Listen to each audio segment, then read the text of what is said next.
The Elder Scrolls Online is an upcoming MMO, massively multiplayer online game, developed by ZeniMax Online Studios. Players take the role of an adventurer who can journey through the various provinces of Tamriel, fighting enemies, completing quests, finding epic loot, and meeting companions along the way. The game's plot revolves around the infiltration of the Imperial City, the capital of Cyrodiil, by the Daedric Lord Molag Bal and his agents. The player is an escapee from Molag Bal's Daedric realm of Cold Harbor who is thrust into Tamriel at a time of war.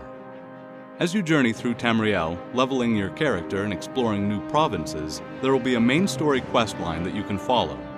This questline allows you to journey back to Cold Harbor and face the forces of Molag Bal yourself. But this questline isn't the only plot element in the game. There will be world events called Dark Anchors, where cultists summon a portal to Cold Harbor in an attempt to summon Daedra to come and take over Nirn. Players will be able to band together to repel these Daedra and close the portal. A cinematic version of this is shown in the Arrival cinematic trailer released by ZeniMax.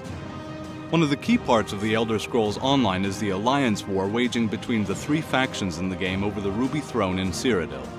They're all contesting for the same prize, and in doing so are forced to fight one another. The player must align themselves with one of the factions in the Elder Scrolls Online.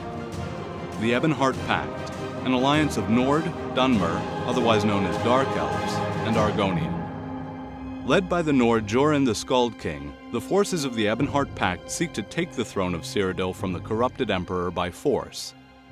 While the races of the Pact may have had bad blood between each other, they have managed to successfully unite under the same banner in the past. The Aldmeri Dominion.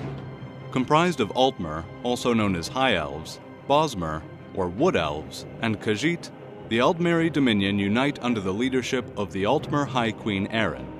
They believe the races of man to be too weak to govern Cyrodiil's Ruby Throne, and so march upon the Imperial City to take it for themselves. The Daggerfall Covenant. The Covenant's races of Orzamer, also known as Orc, Breton, and Redguard, are old enemies forced to fight as one for the good of their lands.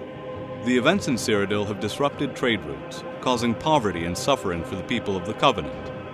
The three races seek vengeance on the Emperor for the pain he has caused them, and wish to bring their homelands to their former glory.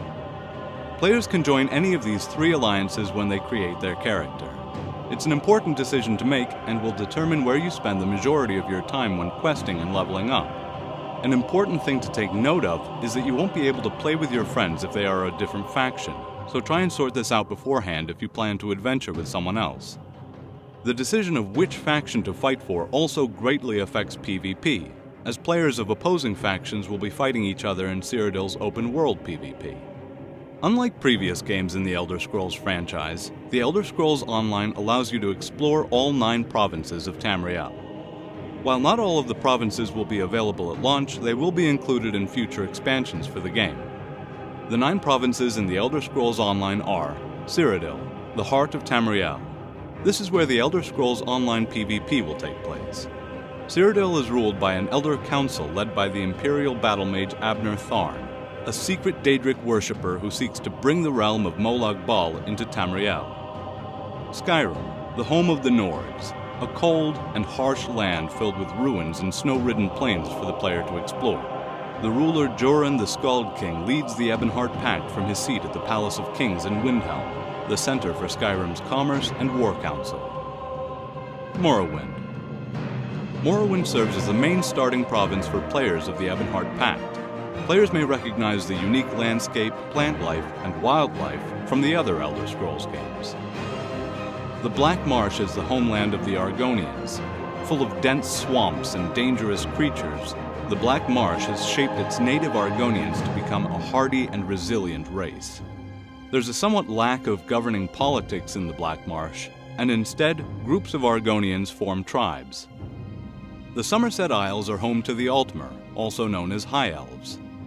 They're a series of 3 islands that are under the rule of the Dominion's leader, Queen Erin. The Somerset Isles are notoriously beautiful, and serve as the main starting area for Aldmeri Dominion players, who will find themselves sucked into Altmer politics from the get-go.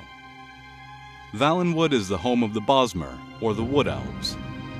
The region itself is primarily covered in forests and swamps, and the inhabitants themselves are connected by small roads that lead through the trees. The green pact of the Bosmer means that they're unable to use wood or any plant derivatives as building materials, meaning that much of the buildings there are made from imported stone. The harsh expanse of Elsewhere is home to the cat race, the Khajiit. The land itself is filled with deserts and forests, which are home to many strange and unique races. The Khajiit people have a knack for stealth, and so many are plucked from Elsewhere for use in the Dominion's army as assassins and spies. High Rock is home to both the Bretons and the Orcs of Tamriel. The leader of the Daggerfall Covenant, High King Emmerich, struck a treaty with the Orcs allowing them to claim a part of the land for themselves. The province is a center for farming, trade, and all kinds of commerce. Bretons in particular are considered renowned artisans. Home to the famed Alakir Desert, Hammerfell is the Redguard province. It serves as the starting area for players in the Daggerfall Covenant. The Alakir Desert hosts a wide array of beasts, including giant scorpions, centaurs, and various daedra. One of the things that sets the Elder Scrolls Online apart from other MMOs is its combat system.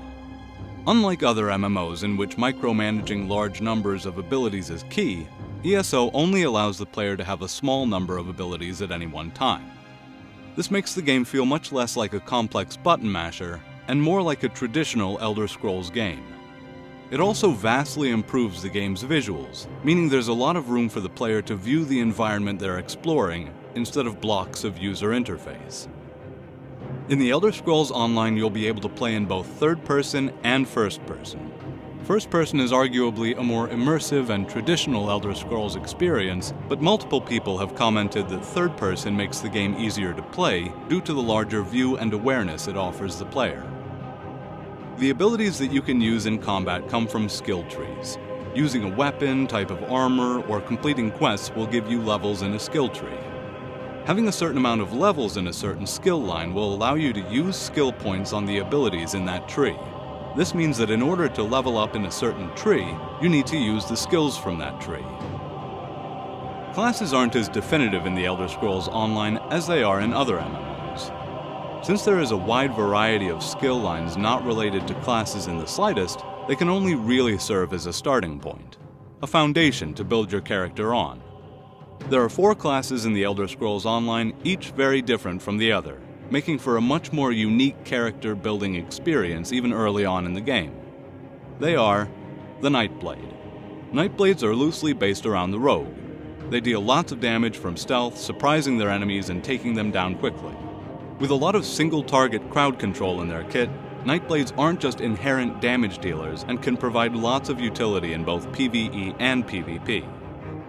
The Dragon Knight. Dragon Knights are the bruisers of the game.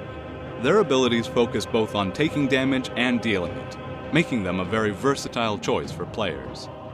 The abilities in the Dragon Knight skill trees have a dragon theme. You'll be able to breathe fire, grow wings, and even turn enemies into stone. The Templar. Templars are generally seen as the support characters of ESO. Their name may suggest a paladin-type class, but that is only one of the routes for the Templar to go down. They harness the power of light to heal allies, damage enemies, and protect themselves. The Sorcerer. The Sorcerer is the mage archetype in the Elder Scrolls Online. The class mainly focuses on DPS, whether it be single target or area of effect. Sorcerers can also summon creatures to their aid, including familiars and clanophiles. During your time in Tamriel playing the Elder Scrolls Online, it's likely that you'll spend hours fighting with your allies in dungeons. These range from small dungeons you can find around the world to larger group dungeons which require a full party to complete. Dungeons in ESO will provide a more cinematic feel than most solo play, and will give players the chance to test out their class synergy with other players. In-game, you'll be able to summon allies to dungeons to save on traveling time, something that a lot of players value in MMOs. The Elder Scrolls Online will have several tools to help you play with your friends, the primary form of which is the guild feature.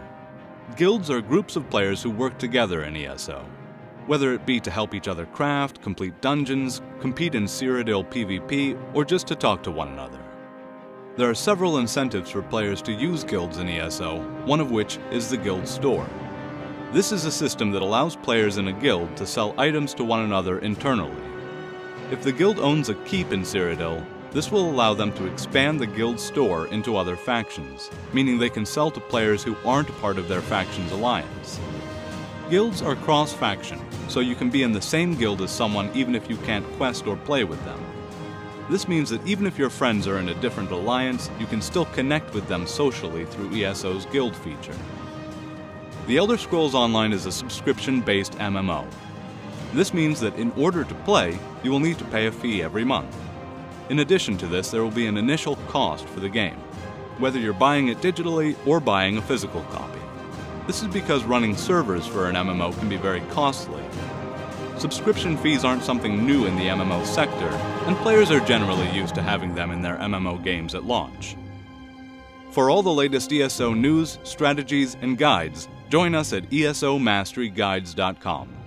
Please make sure to like, comment, and subscribe to our videos.